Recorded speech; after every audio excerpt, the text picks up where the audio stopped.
Усім прывітанне яшчэ раз, з вами по-ранейшаму Зміцер Лукашук, і мы по-ранейшаму працягваем абмяркоўваць падзеі ў Беларусі і за яе межамі. Ну і калі ўжо ўсё ж таки апошнія дні адыходзячага года, то і падводзіць вынікі гэтага года з людзьмі, якія здольныя і цікава могуць адзначыць і неяк падвесці вынікі гэтага года. Таму з намі на сувязі гісторык Александр Фридман.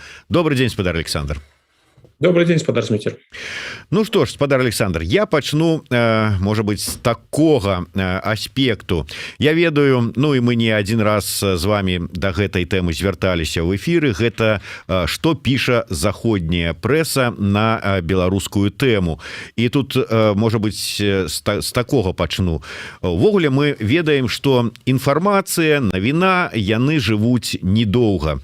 Ад некалькі гадзін да, можа быть, некалькі дзён, калі гэта нейкая значная падзея.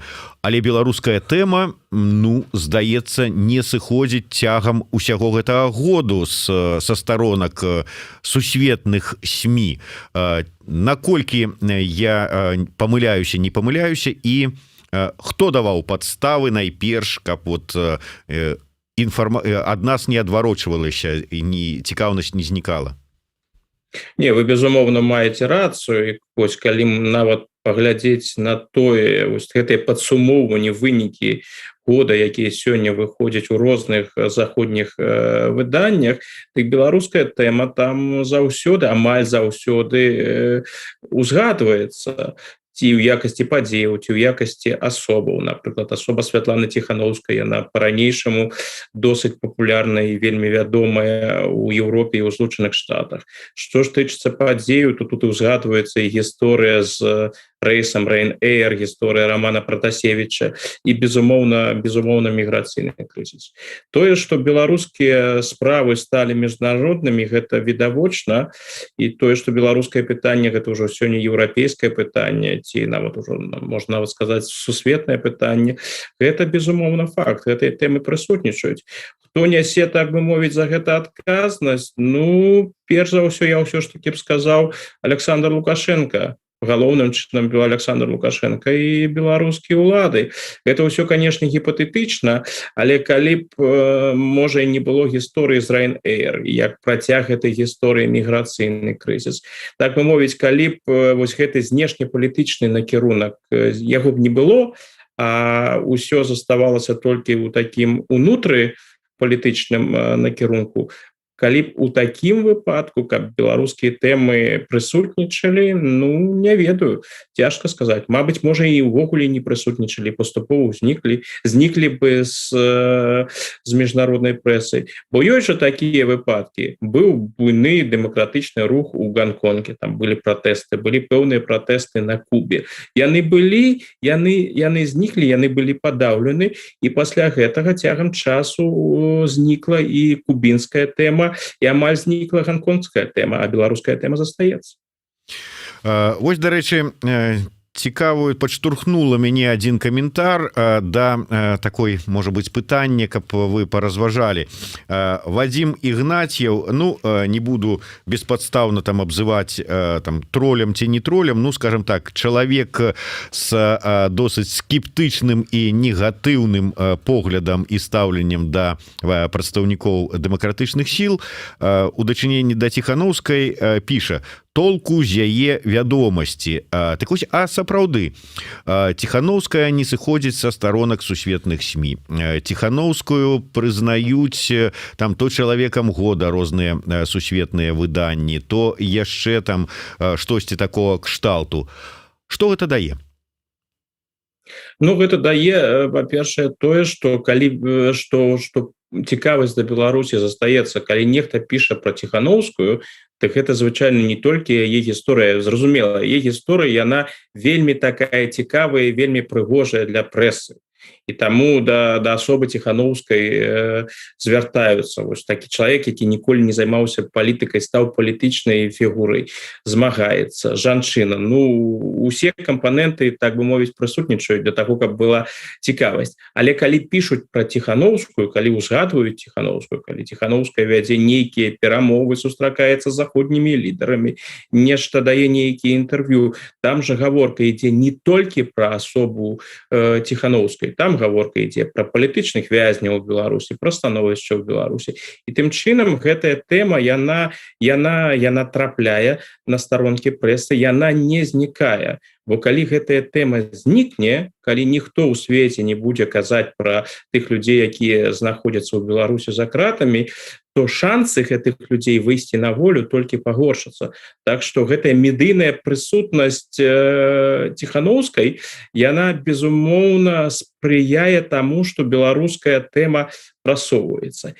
Іншая справа, іншае пытанне – гэта вынікі. Ну, канешне, калі нехта чакаў ад Ціхановскай, што яна сваімі намаганнямі зробіць так, што Лукашенко страціць уладу, што ў Беларусі зменіцца ўлада, то, безумоўна, Ціхановская гэтай мэты дамагчыся не здолела, ці ўвогуле магла яе дамагчыся. Тут такое пытанне. Ціхановская робіць тое, што можа, ну, а атрымліваецца тое, што атрымліваецца. Вось такія на дадзены момант магчымасці, яны досыць абмежаваныя. Вы таксама звярнулі ўвагу на тое, што цікавасць заходніх СМІ да Беларусі павялічылася пасля інцыдэнта з самалётам Ryanair, Романам Пратасевічам, потым міграцыйным крызісам. І для беларусаў было крыху крыўдна. Маўляў, вось калі закранулі там нейкую бяспеку, ну ці ввогуле как бы нейкія інтарэсы заходніх грамадзянаў, то і цікавасць падвысілася. А так вот, нягледзячы на тое, што рэпрэсіі пашыраліся, колькасць палітвязняў павялічылася, гісторыі пра збітых, пакалечаных беларусаў толькі пашыраліся, цікавасць, ну, паступова змяншалася, ну, калі браць, да, вот этой сітуацыі з самалётам. Гэта нармальна? Вот магло такое быць, калі б вот ні самалёт, ні мігранты, то сёння пра Беларусь і не пісалі б увогуле? Ну, напэўна, ўсё ж такі пісалі б, але б гэта было недзе так на апошніх старонках і паміж іншым. І тэма адыгрывала бы зусім іншую ролю.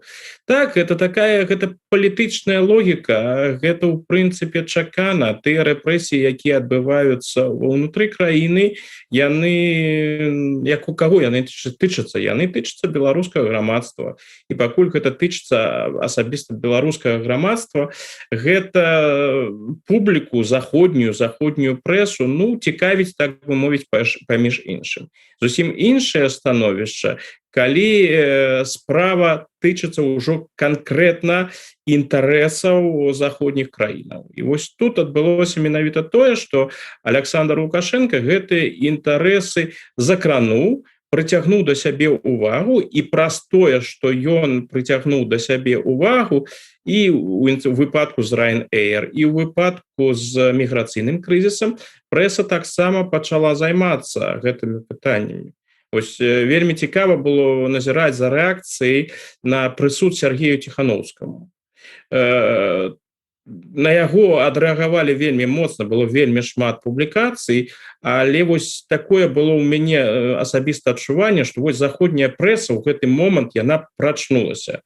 Ось яна пісала пра справу Пратасевіча, яна пісала трошки там потым пра, не трошки, досыць шмат пісала пра справу Знака і Калеснікавай, потым усё выцесніў міграцыйны крызіс. Міграцыйны крызіс быў галоўным пытаннем. Унутрыпалітычным жыццём Беларусі амаль ніхто і не цікавіўся, а потым адбыўся вось гэты абсалютна жахлівы прысуд Ціхановскаму, і ў гэты момант заходнія аўтары пачалі яшчэ раз разважаць пра сутнасць беларускага рэжыму і пачалі разумець, што вось міграцыйны крызіс гэта толькі адна з праяваў беларускай дыктатуры і далёка не галоўная праява. І зараз пра тое, да якога ўздзеяння, да якіх вынікаў прыводзіць такая цікавасць заходніх СМІ да Беларусі. Найперш, калі возьмем грамадзянскую супольнасць грамадзянаў Беларусі. Вось як пасля гэтых усіх публікацый змяніліся настроі, стаўленне, увогуле, можа быць, як рэагуе грамадства на захадзе па беларускім пытанні? Ну, грамадства, сапраўды, асабліва людзі, якія цікавяцца палітыкай, яны ведаюць, ну, у прынамсі агульным чынам тое, што адбываецца ў Беларусі. Яны ведаюць пра гэтую лічбу палітвязняў, пра гэта таксама пішуць, а калі гэтая лічба будзе ўжо большай за 1000, і гэта сапраўды хутка будзе, то гэта абсалютна жахлівыя лічбы для Еўропы. На захадзе ведаюць, што гэта становішча ненармальнае, што гэта не павінна адбывацца ў Еўропе 21 стагоддзя, што нейкім чынам трэба з гэтым змагацца. І вось як яны могуць змагацца, так яны і змагаюцца. Іншага інструмента, акрамя санкцый, захад фактычна не мае, і гэты інструмент санкцый захад таксама выкарыстоўвае. Іншае пытанне, а чаго можна дамагчыся гэтым інструментам санкцый? За гэты год так санкцыі узмацняліся, санкцыі рабіліся больш жорсткімі, і у захада, зразумела, ёсць магчымасць зрабіць гэтыя санкцыі яшчэ больш жорсткімі. Праблема ў тым, што пакуль гэтыя санкцыі тых вынікаў, якіх дамагаўся захад, не дасягнулі. Так мовіць, палітвязні на свабоду не выходзяць, рэпрэсіі ў Беларусі працягваюцца. Лукашенко не дае пачуць, што ён мяркуе нейкім чынам гэтую палітыку змяніць. Так, на захадзе ўсё ведаюць, усё разумеюць. Можа быць, это ўсё таму, што, як кажуць нашыя асобныя палітыкі, санкцыі дзіравыя. Вось на захадзе разумеюць, што санкцыі іх, ну, і сапраўды такія вот. Не, яны, зразумела, гэта яны разумеюць. Праблема ў тым, калі вось мы паглядзім на тыя санкцыі, якія вводзіліся ў дачыненні ў Беларусі, ўжо ўведзены ў дачыненні ў Беларусі, і з санкцыямі, якія ўводзіліся ў дачыненні іншых краінаў з боку Еўропы, дык санкцыі, якія ўводзіліся супраць Беларусі, яны па еўрапейскім, я падкрэсліваю, пад еўрапейскім меркам яны досыць жорсткія. Так, магчымасці ўзмацніць санкцыі ў еўразвяза на самой справе прысутнічаюць. Ці будзе захад гэтымі, ці будзе еўразвяз гэтымі магчымасцямі карыстацца? Хутчэй за ўсё так, бо ў Беларусі, на жаль, адбываюцца падзеі і будуць далей відавочна адбывацца, на якія захад нейкім чынам павінен будзе рэагаваць. А акрамя санкцый у захада фактычна іншых магчымасцяў няма на дадзены момант. Мы закранули тэму уплыву СМІ і публікацый на беларускую тэматыку на грамадскасць Еўрасаюза, ну, увогуле захаду. А як уплываюць і ці ўплываюць увогуле на рашэнне палітыкаў публікацыі? Безумоўна, гэта дэмакратычная грамадскасць, і ў дэмакратычнай грамадскасці публікацыі прэсы, так мовіць, палітыкі яны мусяць прыслухоўвацца да таго, што робіць прэса, пра што паведамляе прэса. І мы ж бачылі гэта, прынамсі, у выпадку, не толькі палітыкі, дарэчы, таксама і канцэрны розныя. Мы ж гэта бачылі ў выпадку тых замежных канцэрнаў, нямецкіх, швейцарскіх, якія давалі сваю рэкламу у эфіры беларускага тэлебачання. Былі публікацыі праваахоўных арганізацый, потым былі абаронцаў правоў чалавека, былі публікацыі, потым былі публікацыі прэсы, і гэтыя канцэрны мусілі рэагаваць.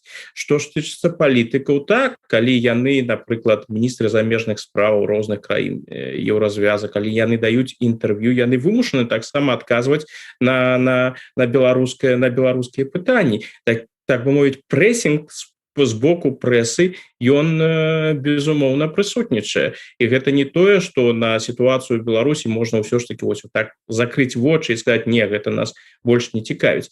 Калі дазволіце, я просто прывяду один цікавы прыклад, і ён звязаны з сірыйскім кейсам.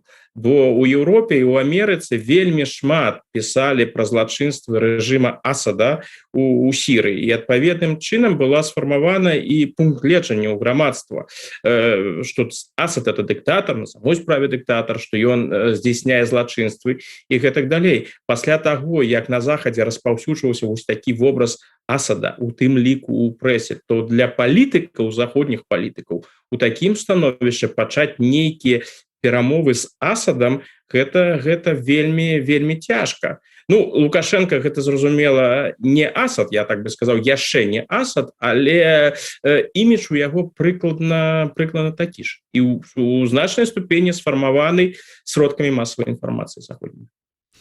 Такое невялікае лірычнае адступленне. Серыус сам піша: Александр, дзякуй за вашу працу, вы для мяне адкрыццё году на Еўрарадыё. Ну, як не будем, як пэўныя YouTube-блогеры казаць, што сам сябе не пахваліш, но сапраўды так склалася, што Еўрарадыё стала той пляцоўкай, адкуль стартануў. Так вось Александр Фрыдман ворваўся ва ўсю інфапрастору беларускіх медыа. Гэты прарыў яго будзе працягвацца і надалей, дзякуючы таму, да прыкладу, што вось працяг гэтай першай кнігі ўжо фактычна гатовы, будзе хутка адпраўляцца ў друк. Беларуская нацыянальная ідэя на маршы кніга, там ёсць размова і з Александром Фрыдманам. Так што чакайце, глядзіце, шукайце магчымасць раздабыць гэта. Спадар Александр, я яшчэ да адной такой тэмы. Журналістаў і рэдакцыі беларускія, прынамсі, часта абвінавачваюць, што яны там прадаліся, ці купленыя, ці іх там пад сябе там падмялі, ці яшчэ там ўсё такое. І з гэтай нагоды пытанне наконт заходніх СМІ. Вот мы абмеркавалі, як СМІ ўплываюць на ўсіх. А хто ўплывае на СМІ заходнія? Вот ёсць такое, можна сказаць? Ну, безумоўна, таксама ёсць у заходніх СМІ, у нямецкіх СМІ, напрыклад, ёсць уладальнікі, у якіх ёсць пэўныя таксама ідэалагічныя канцэпцыі, якія падтрымліваюць пэўныя палітычныя партыі. Гэта безумоўна прысутнічае. Ну, такі вельмі цікавы, напэўна, прыклад, які можна ўзгадаць у гэтым сэнсе, гэта група выданняў канцэрна Шпрынгера у Германіі. Да гэтай групы належыць, напрыклад, газета Більд, галоўны таблоід краіны, і газета Die Welt. Дык вось у журналістаў, якія працуюць у гэтых выданняў, яны арыентуюцца на пэўны каштоўнасны канон гэтага выдавецтва. Гэта тычыцца прыхільнасць да дэмакратычных каштоўнасцяў, падтрымка добрых сувязяў паміж Германіяй і Злучанымі Штатамі, увогуле прасоўванне дэмакратычных каштоўнасцей, прыязнае стаўленне да дзяржавы Ізраіль і гэтак далей. Вось гэта на самой справе прысутнічае. Але у заходніх СМІ там ёсць вельмі розныя выданні. І чалавек можа знайсці абсалютна тое, што яго цікавіць, і тое, што яму таксама ідэалагічна падабаецца. Гэта і левая прэса, і правая прэса, якая сімпатызуе партыі, напрыклад, партыі зялёных, альбо сацыял-дэмакратам у Германіі.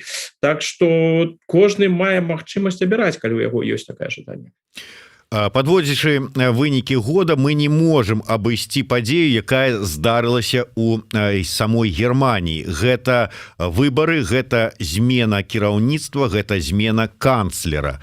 І, адпаведна, як гэтая змена паўплывае на Беларусь. Вось падводзячы вынік. Новы канцлер, новы ўрад, новая, можа быць, знешняя палітыка і Беларусь.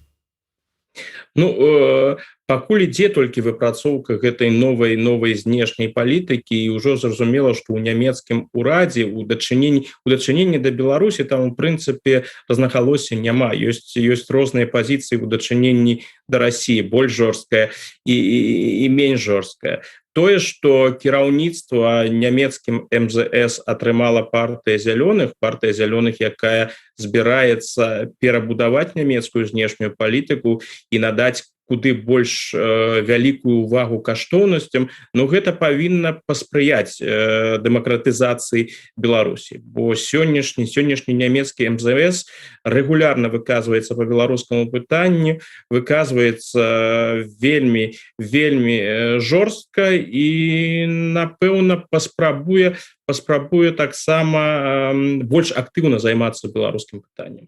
Калі мы возьмем беларускае пытанне, то прынцып новай нямецкай знешняй палітыцы сфармулявала міністр замежных спраў Анна-Лена Бербок. Гэта тычыцца, дарэчы, не толькі рэжыма Лукашэнкі, гэта тычыцца і іншых аўтарытарных рэжымаў, іншых дыктатур. З аднаго боку, дыялог магчымы, калі будзе пра што гаварыць, калі будзе нейкая канкрэтыка, але адначасова трэба працаваць досыць жорстка і памятаваць пра ўласныя каштоўнасці. Вось тое, што каштоўнасцям будзе надавацца большая ўвага, гэта такі вельмі добры з майго пункта гледжання крок, і калі гэтая лінія сапраўды захаваецца, то можна спадзявацца на тое, што палітыка Германіі будзе больш прабеларуска-дэмакратычнай.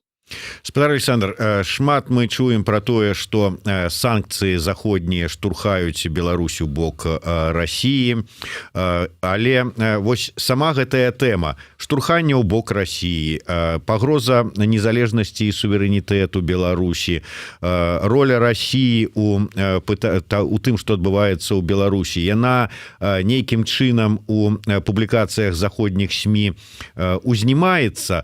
Увогуле, якое стаўленне да Беларусі, тому что я шмат чуў, что на захадзе да Беларусі ставяцца, ну, калі раней ставіліся як да сатэліта расійскага, то зараз увогуле сказалі, гэта фактычна ўжо частка Расіі, там тое, што там 10 штосьці, то гэта чыста намінальнае, не звяртайце увагі, гэта Расія. Вот ёсць такое ці нема, як яно ўвогуле закранаецца?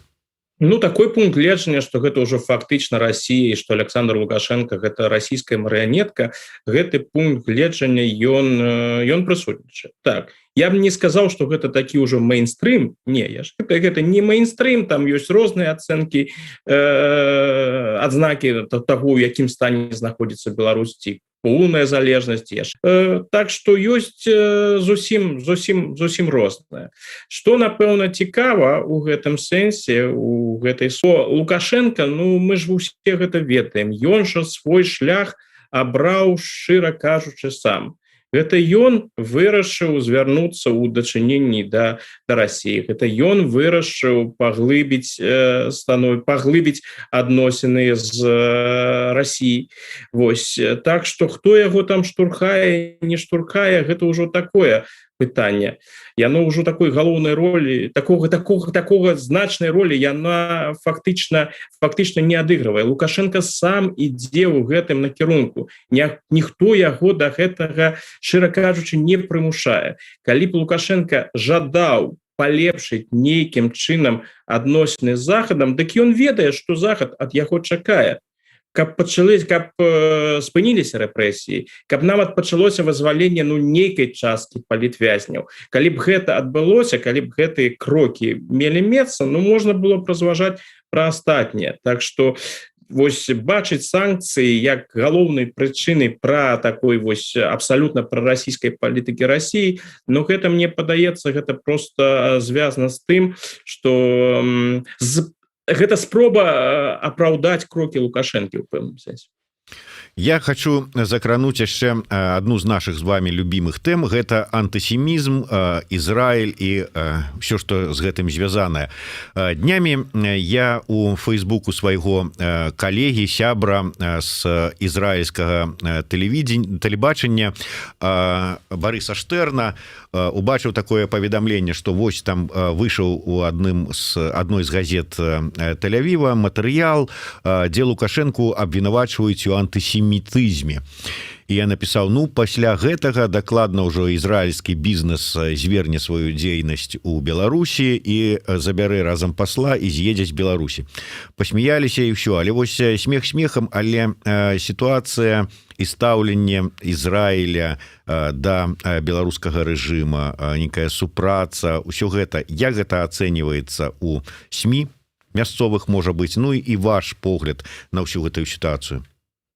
Ну вось той артыкул, які вы узгадалі, гэта артыкул, які напісаў былы расійскі алігарх і сёння ну такі уплывовы ізраільскі бізнесовец і грамадскі дзеяч Леонид Неўзлін, паплечнік, былы паплечнік Михаила Ходорковскага.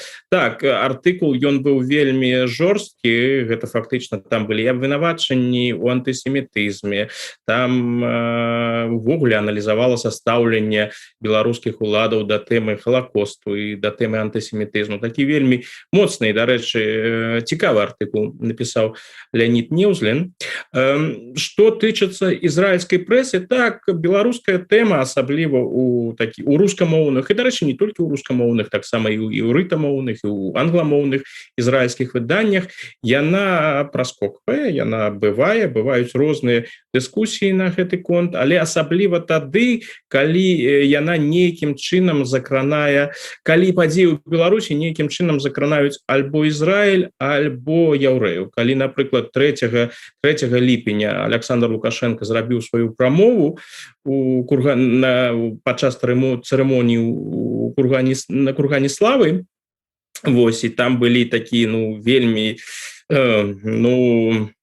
так бы мовіць, цікавыя, назовем гэта так, заявы і пра беларускі Халакост, і пра тое, што яўрэі прымусілі ўсіх, увесь свет сабе пакланяцца з прычыны Халакосту і іншае, дык рэакцыя была вельмі тэрміновай. Ізраільскі бок абвінаваціў Лукашэнку у антысемітызме.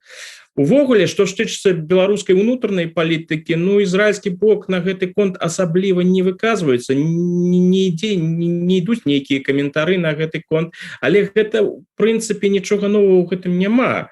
Ізраіль таксама паводзіць сябе ў дачыненні да іншых краінаў. Гэта асаблівасці ізраільскай дыпламатыі. Пакуль гэта не тычыцца самой дзяржавы Ізраіль, альбо не закранае інтарэсы мясцовых яўрэяў, альбо не адбываюцца такія відавочна антысеміцкія рэчы, Ізраіль не рэагуе. А вось калі гэта ўжо Ізраіль нейкім чынам закранае, дык вось тады выкарыстоўваюцца розныя магчымасці. А вось гэты заходні шлях адкрытых санкцыяў, крытыкі і гэтак далей, проста ізраільская дыпламатыя не працуе такім шляхам. Яны працуюць іншым чынам. Вось калі мы возьмем, напрыклад, сённяшні тэлефонны размову паміж Лукашэнкам і ізраільскім прэзідэнтам. Ізраільскі бок увогуле гэта не пракаментаваў. Мне падаецца, там справа галоўным чынам ішла пра грамадзянку Ізраіля, якая была арыштавана ў Беларусі, і пытанне, якое там уздымалася, напэўна, гэта было пытанне яе вызвалення. Вось вы акурат такі закранули тэму і, магчыма, адказалі на пытанне нашага гледача пад нікам Максім, які пытаўся пра што Лукашенко мог гаварыць з прэзідэнтам Ізраіля. Безумоўна, раз нават ізраільскі бок пакуль не дае ніякіх каментароў, а можа і не дасць, то можам толькі здагадвацца. Там я бы просто прыгадаў у гэтай сувязі швейцарскую дыскусію. У Швейцарыі таксама была дыскусія наконт Наталі Херше, ці мэтазгодна швейцарскаму прэзідэнту патэлефанаваць Лукашэнку і паразмаўляць пра тое, каб Наталю Херше вызвалілі. Але, наколькі я разумею, пытанне Наталі Херше – гэта пытанне таго, што яна не хоча пісаць ліст Лукашэнку пра памілванне. Таму што яна гэта не хоча рабіць, а гэта відавочна умова з беларускага боку. Дык швейцарцы, напэўна, разумеюць, што нават калі прэзідэнт патэлефануе Лукашэнку і паразмаўляе з ім, а выніка не будзе, дык прапагандысцкі эфект атрымае толькі Лукашенко. Ён зможа заявіць пра тое, што ён паразмаўляў швейцарскім прэзідэнтам, а Херше застанецца за кратамі. Сёння вось такі ізраільскі выпадак. Ізраільскі прэзідэнт паразмаўляў, тут трэба адзначыць, размаўляў сапраўды прэзідэнт. Прэзідэнт у Ізраілі, ён не займаецца аператыўным кіраўніцтвам дзяржавы. Для гэтага ў Ізраілі ёсць урад, міністр замежных справаў, міністр і прэм'ер-міністр. яны Лукашенку не патэлефанавалі і размаўляць з ім не пажадалі. Гэта зрабіў прэзідэнт, і тут мне падаецца выключна гуманітарнае пытанне. Іншае, гэта на самой справе цікава, як будуць паводзіць сябе беларускія ўлады. Калі гэтая жанчына будзе ў выніку вызвалена, і з пункту гледжання Лукашэнкі гэта мела б сэнс гэтую жанчыну вызваліць і сказаць вось усім, ну вось глядзіце, са мной можна размаўляць, калі вы са мной размаўляеце, дык вы ж таксама атрымліваеце нейкі вынік. А калі вы са мной не размаўляеце, калі супраць мяне дзейнічаюць толькі санкцыі, дык і выніку не будзе ніякага. Так што трэба пачакаць, вось на самой справе гэта будзе цікава, ці пасля гэтай размовы гэтая грамадзянка Ізраіля, ізраільцянка будзе вызвалена. Магчыма, таксама ішла гаворка і пра гэты спрэчны закон про геноцид беларускага народа, у якім і Холокост, і яўрэі нават не ўзгадваюцца. Лукашенко, дарэчы, гэты закон яшчэ не падпісаў. Магчыма, там будзе нейкая яшчэ мадыфікацыя. Можа сапраўды гэтая размова на нешта паўплывае. Але ізноў жа, гэта абсалютна такія лакальна ізраільска-яўрэйскія пытанні, якія вялікага такого значэння для становішча вакол Беларусі не маюць. Дарэчы, на тэму размаўляць з Лукашэнкам. Глядзіце, вось гэтая дыскусія, якая развярнулася апошнімі тыднямі пра тое, што трэба нейкі дыялог налажваць, перамовы весці з рэжымам. Там адныя кажуць пра беларускую грамадзянскую супольнасць, другія пра захад. Штуршок гэтаму такі актыўны дала Deutsche Welle.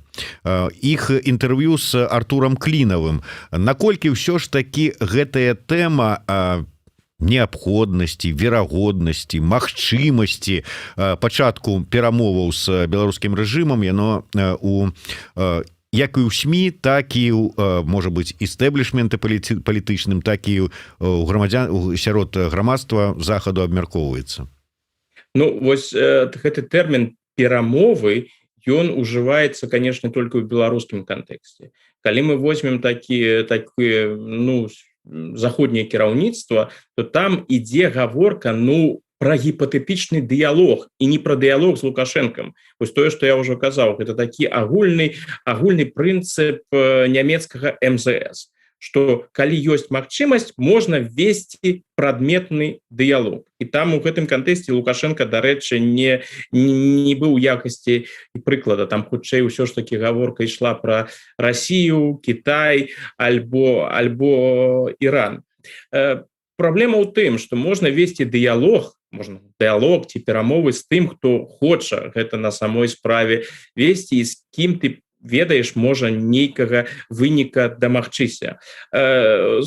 Калі мы паглядзім на беларускі рэжым, дык беларускі рэжым не праяўляе зацікаўленасці ў нейкіх сур'ёзных перамовах. Я ўжо не кажу пра грамадскую супольнасць, там увогуле, якія перамовы.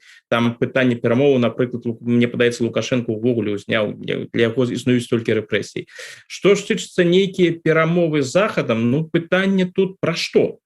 Пра што весці? Лукашенко ведае, што ад яго чакае заходні бок. Хоча ён весці дыялог, можна назваць гэта дыялогам, можна назваць гэта перамовамі. Ён ведае, што ён павінен для гэтага зрабіць. Конечно, ёсць увесь гэты каталог патрабаванняў, новыя выбары, і ўсё гэта выглядае вельмі прыгожа, і гэта было вельмі добра, каб гэта было выканана. Але калі нават пачнуцца нейкія сімвалічныя крокі, калі ён вызваліць тых людзей, якіх на захадзе ведаюць, якіх на захадзе паважаюць, калі б гэта, я маю на ўвазе, напрыклад, Марыю Калеснікаву, ці, напрыклад, Віктара Бабарыку, альбо Сергея Тихановскага. Калі б гэтыя крокі былі Лукашэнкам зроблены, тады б ён прадэманстраваў, што ён гатовы для нейкага дыялогу з захадам. Гэтых крокаў мы не бачым. Мы бачым толькі рэпрэсіі, якія узмацняюцца, яшчэ раз узмацняюцца. Таму можна, канешне, весці размовы пра дыялог і пра перамовы, але гэта ўсё абсалютна тэарэтычна. Сённяшнімі палітычнымі рэаліямі гэта, на жаль, нічога агульнага не мае. Ну что ж, на жаль, трэба завершаць наш эфир і карыстаючыся магчымасцю хацелася б пачуць некалькі слоў пажаданняў, можа быть, ці слоў падтрымкі, ці яшчэ якіх-небудзь ад Александра Фридмана беларусам. Ну, что тут сказать, мы все ведаем, гэты год ён быў для Беларусі, для ўсіх тых, хто цікавіцца беларускімі справамі, гэта быў такі вельмі цяжкі год. І калі ты паглядзіш на такі год, ну такі год, напэўна, мабыць, можна нават і страціць надзею. Але гэта апошняе, гэта рабіць не трэба. Ні ў якім разе. Трэба спадзявацца на тое, што становішча ўсё ж такі палепшыцца, что наступны год, что Беларусь пайшла ўжо ў 21 годзе так глыбока ўніз, что ў наступным годзе сітуацыя павінна палепшыцца. І гэта зноў жа, гэта куды больш, гэта не аналіз, гэта спадзяванне. І вось гэтае спадзяванне на тое, што давайте будзем разам спадзявацца на тое, што ўсё ж таки сітуацыя палепшыцца, вось гэта такое маё пажаданне, і агульнае, зразумела, ў часы пандэміі, каб усе былі здаровы, і каб мы гэтую пандэмію, гэты вельмі цяжкі перыяд пакінулі за нами, і можа, цуды яны ж здзяйсняюцца, чаму не, можа ў наступным годзе Беларусь сапраўды стане свабоднай, дэмакратычнай і вольнай дзяржавай, і вось гэтага ўсяго я жадаю нам усім. Дзякуй вялікі, вашыя словы ды ўсім палітыкам заходнім і не толькі заходнім у вушы, як кажуць. Дзякуй вялікі. Александр Фридман, Зміцер Лукашук, слухайце і глядзіце нас з надыходзячым.